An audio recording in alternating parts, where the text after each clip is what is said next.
The machines that built America are part of the history of America. They built our cities, our roads and airports.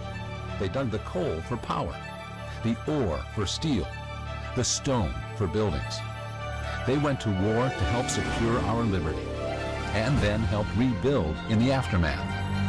Machines once powered by man and horse, then steam, gas, electric, and diesel, accelerating the progress of the 20th century. The Historical Construction Equipment Association was founded to preserve the legacy of these great machines, which would otherwise be lost to the scrapyard.